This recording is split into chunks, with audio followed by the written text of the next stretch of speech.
अगर देश की एकता अखंडता के लिए कोई खतरा हो तो उसके लिए हमारे पास एक कानून है, इसको यूएपीए कहते हैं। इनफैक्ट घुसपैठ अपने आप में वेजिंग वॉर है, अप्रत्यक्ष युद्ध है घुसपैठ। अल्टीमेटली घुसपैठिए प्लान में यहां आ रहे हैं भारत की डेमोग्राफी को बदलने के लिए। अभी कुछ दिन पहले एनआईए ने छापा मारा, 15 दिन पुरानी की बात बता रहा हूं, आप लोगों शायद अखबार में पढ़ा भी होगा। 10 राज्यों के 55 शहरों में एनआईए ने छापा मारा। 10 राज्यों के 55 शहरों में एनआईए को घुसपैठियों के सेंटर मिले हैं, जो घुसपैठियों को मदद करते हैं। और घुसपैठ होती कैसे है? बॉर्डर पे वो 2000 रुपए देते हैं गवर्नमेंट एम्प्लॉइज को अंदर आने के लिए। बॉर्डर पे गजब का रेट चल रहा है, गाय बाहर जाने का 1000, घुसपैठिया अंदर लेने का 2000। ऑन रिकॉर्ड बोल रहा हूं, क्योंकि अभी कुछ दिन पहले सीबीआई ने छापा मारा तो एक बीएसएफ कमांडेंट के पास 20 करोड़ रुपए मिले, और वो पैसा घुसपैठियों को लेने का था और गाय को बाहर जाने का था। तो वहां बॉर्डर पे दो खेल हो रहा है, गाय तस्करी में भी पैसा आ रहा है, गाय बाहर जा रही है, और बांग्लादेशी अंदर आ रहे हैं, रोहिंग्या अंदर आ रहे हैं। अंदर आते हैं, उनके पूरे देश में सर्विस सेंटर कॉमन उनके लिए फैसिलिटी उनको मदद करने वाले सेंटर बने हुए। अभी एनआईए ने खुद ही बताया कि हाँ 55 शहरों में उनको मिले, और ये बात मैंने 2017 में कहा था। 2000 रुपए दे के उनका राशन कार्ड बन जाता है। ये जो कॉमन सर्विस सेंटर है ना, आप लोग चाहे तो ट्राई कर लेना, किसी कॉमन सर्विस सेंटर पे जाना, बोलना कोई कागज नहीं, हमको आधार बनाना है, बस 2000 रुपए गांधी जी दिखाना, आप उसको, आप गांधी जी दिखाओ, आपका आधार तैयार कर देगा। जब एक डॉक्यूमेंट हो जाता है, दलाल को पकड़ते हैं, 2000 रुपए में राशन कार्ड बन जाता है। जब 2 डॉक्यूमेंट हो जाता है, फिर दलाल को पकड़ते हैं, नगर निगम से बर्थ सर्टिफिकेट बन जाता है।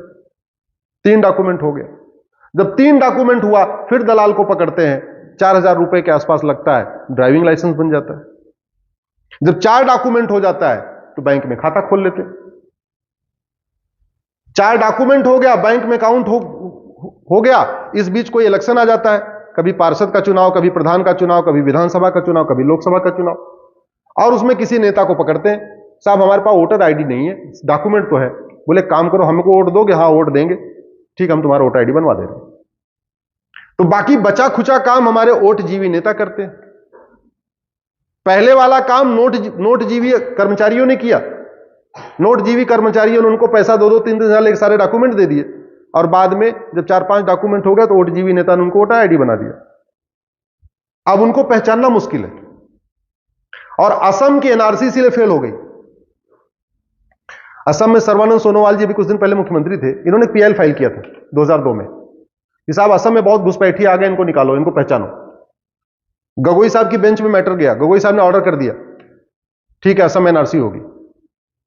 जब तक ये पूरा सुप्रीम कोर्ट में मैटर चला और फाइनल ऑर्डर आया, इस बीच असम के घुसपैठियों ने 2-2 हजार 3-3 हजार रुपए दे के सारे डॉक्यूमेंट बना लिए।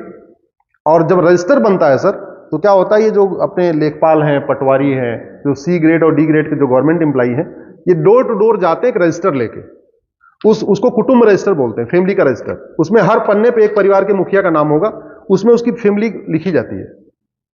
जब वो बनवाने गए, जब ये प्रक्रिया शुरू हुई, तो वो तो बड़े चालाक लेखपाल पटवारी, उन्होंने पैसा लेके घुसपैठिए पैसा देते हैं तो उनका नाम जोड़ देते थे। असम के लोग जो थे वो क्यों पैसा देंगे, उन्होंने दिया नहीं। तो उन्होंने क्या किया, बाद में जैसे दिन भर में 10 घुसपैठियों का नाम जोड़ते थे तो 10 असम के लोगों का नाम छोड़ देते थे, जिससे कि जब रजिस्टर कंप्लीट बने तो असम की जनगणना एज इट इज रहे। तो रजिस्टर तो बन गया, 45 लाख पहचान भी हो गई, भाई 45 लाख लोग ये असम के बाहर के हैं, लेकिन पता चला उसमें 22 लाख असम के लोगों का नाम, और असम के लोगों का ही नाम निकला। घुसपैठिए भ्रष्टाचार का दुष्परिणाम यह था कि घुसपैठिए भारतीय बन गए और भारतीय घुसपैठिए। इसलिए मैं कहता हूं हमारी संस्कृति के लिए बहुत बड़ा खतरा भ्रष्टाचार है। एनआरसी होनी चाहिए, लेकिन एनआरसी से पहले भ्रष्टाचार के खिलाफ कठोर कानून बनाना जरूरी है, नहीं तो जैसे असम की एनआरसी फेल हुई, वैसे पूरे देश की एनआरसी फेल हो जाए। Thank you sir.